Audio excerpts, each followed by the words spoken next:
today's episode, Simon and Greg hold hands, James brings back the SmokeHoes EP3, and Greg and Luke fight it out over who can be number one in our Reader's Ride special. So while we're waiting for James's EP3 to get here, I'll take you through what I've done to the Golf. So things I've done, fuel swirl pot in the boot. Took a lot of time and effort trying to get it right. I got a few fittings that were wrong, blah, blah, blah, etc. That's all wired now. Obviously, because of the way everything's being done, everything has to be able to come out, in and out. That's taken a bit of messing around. I'd do things a little bit different next time if I was doing this again. I'd have fitted all this stuff first before we did the refurb underneath, but I'll make that up on the next car.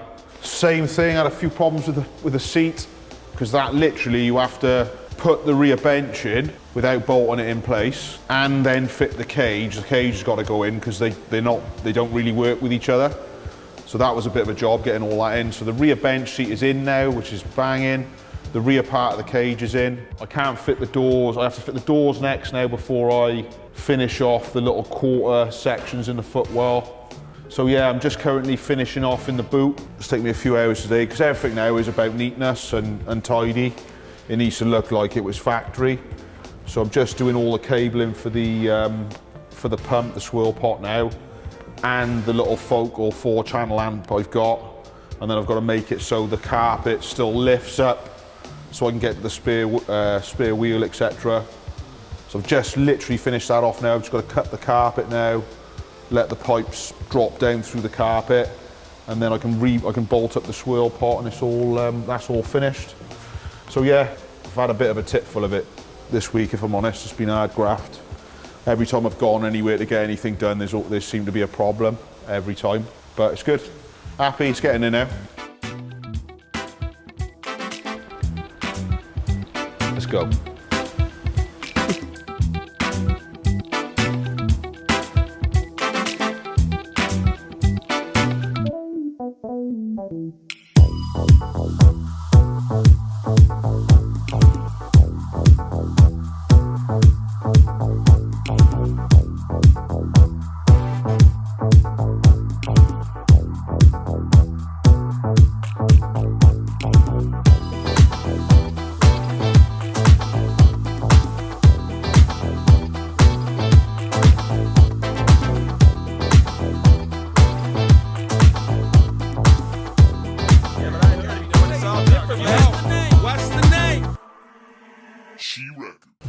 So the car's back, let's go check it out.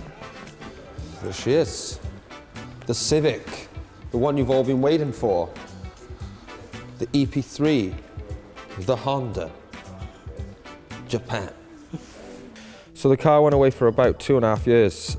It would have been back a lot sooner, but I wasn't really pushing the guys down at TDI to finish it or anything because I wasn't desperate to have it back, having other cars to use for the stuff we do, so like the Porsches and that. So yeah, about 2.5 years. Obviously the C-Bond spoiler, C-Bond boot lid, C-Bond bonnet, still all the same. Front lip, carbon fibre, made by someone. Whereas before the car had like a really good setup chassis-wise, but it had such a sick motor setup, I wanted to bring the rest of the car up to match the engine really and go as light as we could with it. Underneath was looking a bit tired and some bits were a bit rusted, so I thought, you know what, I'll just go right through it front to back. So the guys down at TDI North took it in and did all the underside, repainted the outside, painted all the inside, full welding cage, lightened as much as we could, take everything, you know, anything that sort of didn't need to be on the car is gone now. Thanks to Maple Leaf, still repping. You take a look inside now, the entire of the interior was stripped before anyway, but it still had a front carpet, still had a full dash. Well, I used to have the Cusco cage in it, but now we've gone with an ARC, fully welded in, custom cage, all the seat mounts for the bucket seats and all that sort of stuff, and then all the inside was resprayed. Half dash, all been flocked. Yeah, and we just stripped as much weight out of it as we can. It doesn't even have central locking anymore. But the only thing that's in it now is it's got one little blower, like a race blower that sits inside the dash to clear the windscreen. Japan. So yeah, that's made like a huge different suspension, all new bushings and just everything basically. When they finished the car, they brought it to Anglesey for us. It's the first time I'd seen the car in about 2 years. Took it out at Anglesey trying to keep up with Lance's Ferrari and Simon's Porsche and stuff. And madly, the engine let go, so it ended up going straight back. and then had an engine rebuild. So the whole thing's been rebuilt, everything from the engine, you know, all the chassis, everything. So yeah, it's awesome. Still 300 brake, but it's got a different motor setup now. It's not as overboard as much as the last one was. Obviously Anglesey, it wasn't like a big engine failure or nothing like that. It had detonation between 2 cylinders, only on the head gasket, but it's just where it was bored out to like 89 mil. So, you know, the gap between the 2 cylinders and the head gasket was, you know, only a few mil. And where it's been getting pushed really hard, it just blew a bit of the gasket away. So obviously, as everyone knows, the boys here are all into going to Nürburgring and taking the Porsches and stuff out there. So I'm thinking about bringing my Porsche back and having this out there because, I mean, it's ideal, really. I mean, I haven't got to use it properly yet since it came back, and we did do a road test with it the other day, and it was soaking wet, and I was thinking, oh, the car's going to be all over the place, considering it's got like a full-on track tyre on it as well.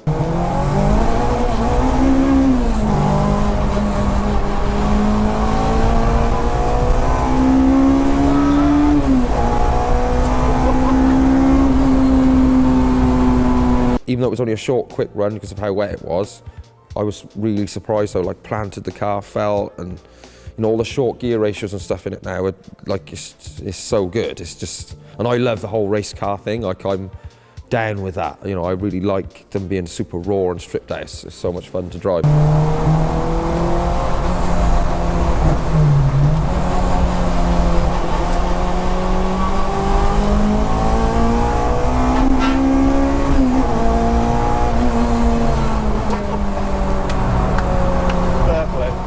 I think the plan now is to get it out to Nürburgring in April. I think we're going out. Really looking forward to driving it out there, using it around that track. It should be awesome. I personally think once I get used to it, after I've done maybe 5-6 laps of the Nürburgring in this, I reckon I'll be able to do a very similar time to what I do in my Porsche in it, to be fair, if not a better one. I don't push my Porsche quite as much as Lance does.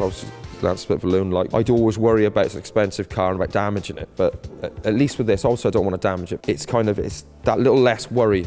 You know, it's not as expensive to repair for one if you hit a barrier and stuff like that. So I think I'll actually end up pushing this a little bit harder than I do when I'm driving my Porsche sort of thing. So I think I'll do well in it. Do I know about Simon's seat and roll cage?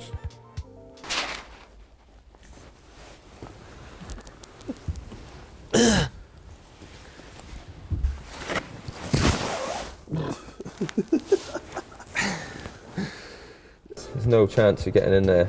Do I know who's on Reader's Rides? Luke and Greg.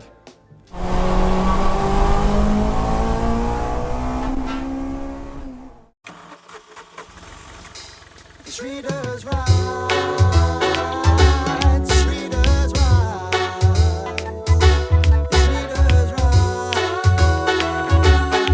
Reader's Rides, it's Reader's Rides.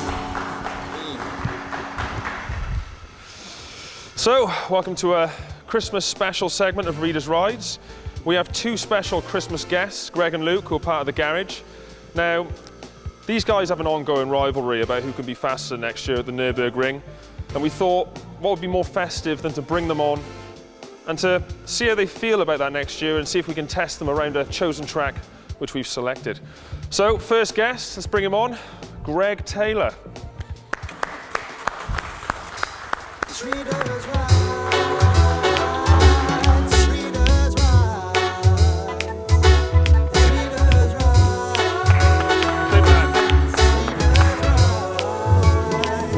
What is that? It's Reader's Rides. Great dance, that was great. I liked it. Well, well, well. In front of the camera as always, Yeah, it's Greg. it's me. So, Again. good to see you, mate. How you been? Yeah, good man, good. Can't complain. Christmas and all. Christmas and all, Christmas and all. So, where did the Luke-Greg rivalry start? Oh, I hate to say it, but I guess it's just jealousy. On whose side, yours or his? Oh, his, obviously. He sees me on the sim and he thinks, blibby, blobby, blob, I wish I was as fast as that, I'm so slow. And it's gone on and on. So I bought a sim, obviously I was fast on there. You bought a sim, again, fast on there. Luke trailing behind. He's following on me, oh, I just want to be as fast as you, but he can't get anywhere near me. Sum up Luke in 3 words. Blibby, blobby, slow. What do you mean by blobby? What are you trying to say there? Well, he did say I was a failure of a man before, so I don't feel too bad now about calling him blibby blobby, you know? I think it comes from his love of politics and his constant opinion of Boris Johnson and blah blah, and that's how it started. And to me, all I hear is blibby blobby in my ear all the time. Okay, well, we've got the fundamentals of where this has all started from your own point of view. Yeah. So we're going to head over great to your job. lap on the track with our man Michael van Aarsenberg. Okay, here we go. Greg, looking fantastic. We put his head on the bottom right of the screen here so you can see exactly what it looks like. And if you don't know what this car is right in front of you, either do we. It's a Peugeot though, and I believe it's 4-wheel drive. Greg supporting the Clubman haircut. Argued with his local barber about exactly what haircut to run for this episode, but he's gone for the Clubman. Up the hill now for the S's. About to come up to the top of the hill, and guess what, guys? Back down the other side of the hill. 150. Right, he's broke quite hard there. It's taken a lot of momentum out of that bend, but looking quite good.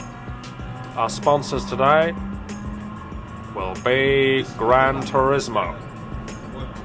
Top of the next hill and bank down here, next bank. Tricky little second gear, a little S-bend here. Hard to keep your momentum through, but if you do, you're flying straight up the fucking hill the other side, guys. Okay, second sponsor, Gran Turismo. Alright, up the hill, coming past some sponsors on the left. Because of image quality, I can't work out exactly who they are. Right, round the hooker here, and oh, it's straight off the track. Luckily enough, there's no damage put on these cars, because if it was, this car would be straight back to the cleaners. Down a little bank here, round the right left. Now, you've got to make sure you don't come through too fast, because you'll be straight on the grass again, on the soft stuff. You have dust in your tires till next year. Okay, last bend here. Big right. That is fast. Bit of back end stuff there. And across through to this fucking straight line now, guys. Mountains look good, trees look good, Greg looks great. And across the line.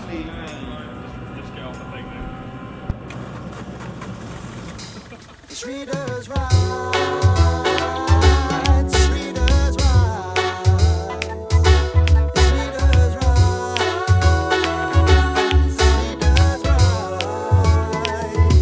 It's Readers Right. What was that?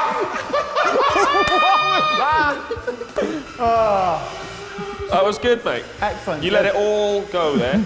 Good. Remarkable stuff. Remarkable stuff. Okay, good to see you, mate. Good to see you too, Lance. How you been? Yeah, good man. Really busy getting the old golf Good golf sorted? sorted. Yeah, it's coming on well. Yeah, you've done some. Simon's been very proud of your latest endeavour. Talk us through that. What was that? Well, we've been putting in the new fuel system. It's just been a lot of fun. Nice. Really enjoyed it. Yeah. Nice stuff. Nice stuff. So, where you from? So I live in Cwmbran, but I grew up in a village called Fochrew, near sort of between Merthyr and Bargoed, up in the East South Wales valleys. Lovely stuff. Yeah. Lovely stuff. What's it like down there? It's a village in the middle of nowhere. It's your typical Sweet. mining village. Men are men, sheep are scared. It's great. So, you a big car guy? No. More so now I'm involved in SmokeHoes. I've never really been a car guy. I scratch them, blow them up by accident, but really that. getting into it now. Okay, so in your own words, where did yours and Greg's rivalry start? I think it was you and your clever editing, Lance. I really like Greg. He's a nice guy. Like, he's a really good mate. He's laughing now. No, he's a decent guy. We have a bit of banter. You just edit it really well, Lance. Oh, thank you. Thank you. So you're actually really friendly. I really like him. Yeah, It's getting worse the Yeah. more you're. He does cropping the seem things I say. very aggressive. He's quite hostile towards me now, Yeah. but I mean, he's a nice guy, you know. He's a good man. So what are your thoughts on his driving ability? He's really good on the sim. He does spend many, many hours on the sim, Yeah. in fairness. I mean, he did, 4 yesterday? Yeah. While the rest of us were working. He did, You were yeah. editing, Si and I were working on the golf. He's got 4 hours on the sim, because, you know, Yeah, he's a he lucky actually man. went. He He's actually got went to one loads of our free friends time. last night, knowing this was happening, Yeah. to practice, which I thought. Hence the reason we thought, right, we'll even the playing field Yeah, out. He's well, getting a lot of time on his own. You know, It's he's a bit- nice guy. He is a little insecure. He's the newest to the group. Yeah. And I think he needs it, and that's okay, you know. So, in 3 words, sum Greg Taylor up. Musical, handsome, and talented. Lovely. That's I very like good. you, Greg. You're a good man. Well, we've heard your side of things. Yeah. So, over to your lap with Michael van Aarsenberg. Excellent. I see what's happened there. Now, look in the hot spot here. Look at that hand. Everyone's a bit confused by that. Okay, here we go. Luke also put down in the right bottom of the screen there, supporting what I call the Viking. The Viking's a slip-back top end with a bearded bottom end. Now, back in the Peugeot again, so there's no arguing if the cars are different. Coming past the Gran Turismo sponsor there.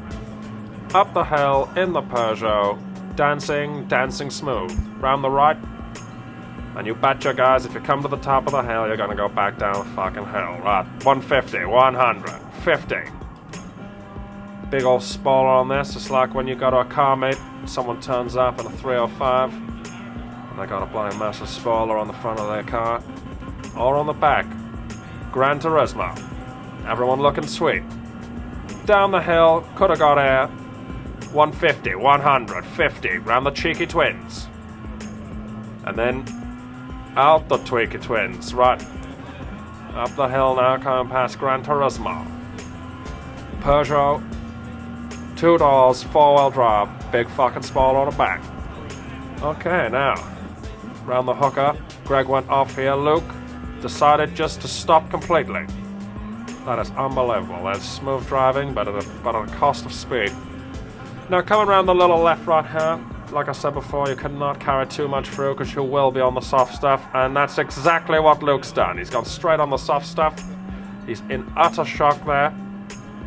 But the last hook of the whole track here. Now, this actually looks close, I think.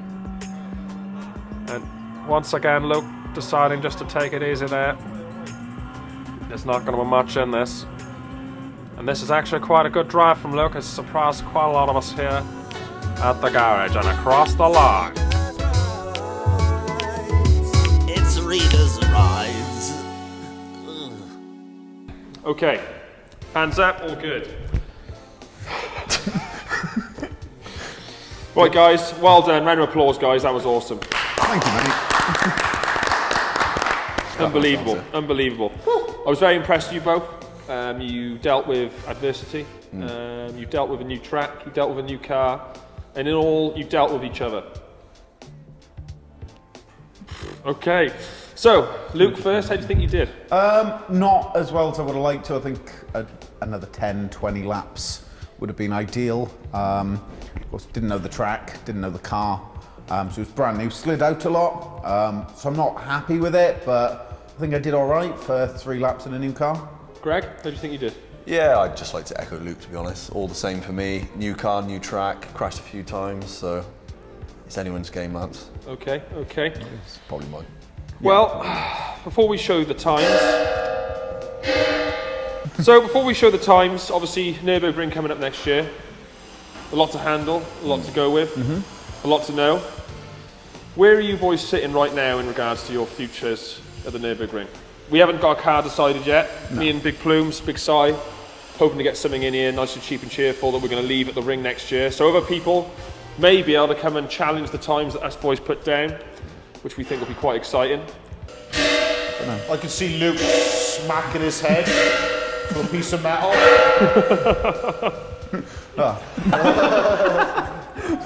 Okay, so the times. Luke, if you would like to stand up. All right. So, Luke, Yeah. you did it in a 1:49.6. Give us a dance. Good work. Good. Take a seat. Excellent.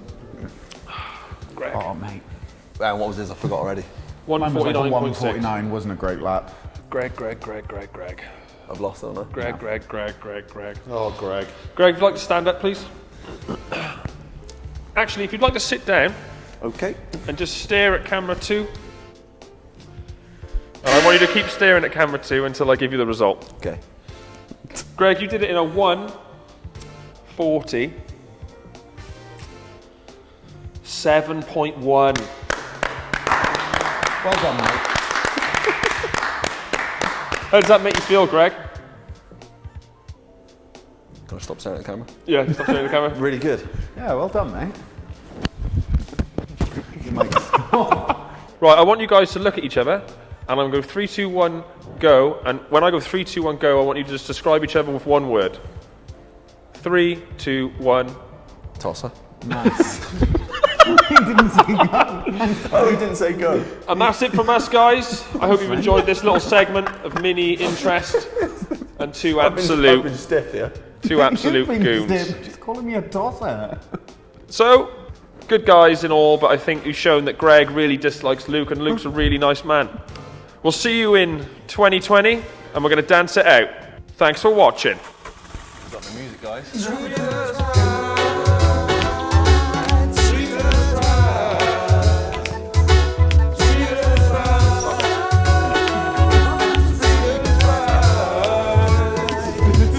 It's Reader's Rides.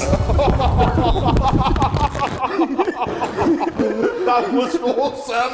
That was awesome! You missed that.